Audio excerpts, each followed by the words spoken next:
Erwan Heussaff nilinaw na di sila hiwalay ni Ann Curtis, pag-usapan natin yan.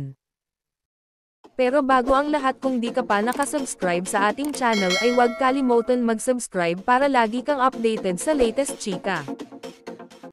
Tinapos ni Erwan Heussaff ang chika na hiwalay na sila ng misis na si Ann Curtis nang sagutin ang comment ng isang netizen sa kanyang Instagram na, "He is no longer wearing the wedding ring." Sinamahan ng nag-comment nito ng crying emojis ang komento, na ibig sabihin ay iniiyakan niya ang di umano'y paghihiwalay ng mag-asawa. Sagot ni Erwan, "Lol, you shouldn't believe news from random accounts on Facebook." Nag-sorry naman agad ang netizen na pinatungkulan ni Erwan. "Sorry po, anay lang siguro ako na all vids mo you always wear it."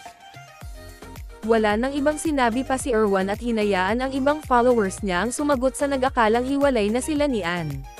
Tinawag na Marites ang nag-comment at para hindi na siya mapahiya, dinelete na lang niya ang kanyang comment.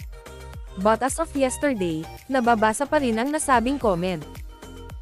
Ang followers na rin ni Erwan ang nagpaliwanag sa nag-comment at sa iba pang naniniwala sa chismis na hiwalay na sina Erwan at Ann na dahil lang hindi suot ni Guy ang wedding ring ay may problema na sa marriage nito. Sinabi pa nila na kapag nagluluto raw, mas maganda kung walang suot na jewelry, lalo na singsing at baka malaglag pa sa niluluto. Marami ang natuwa nang malamang fake news ang hiwalayang Ann at Erwan. Malulungkot daw kasi sila dahil mahal nila ang Heussaff family.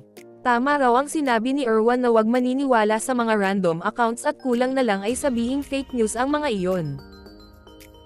May ilang makukulit pa rin na hindi alam kung maniniwala sa fake news o hindi. Dahil daw ito sa ibang cooking video ni Erwan, suot nito ang kanyang wedding ring at hindi agad nag-react si Erwan. Wala nang magagawa si Erwan at si Ann sa mga nagpipilit na paniwalaan ang fake news.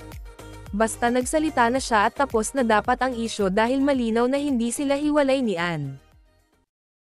Anong masasabi nyo sa ating chismis ngayon? Mag-comment na at subscribe para updated ka sa latest chika na gaya nito. Maraming salamat po.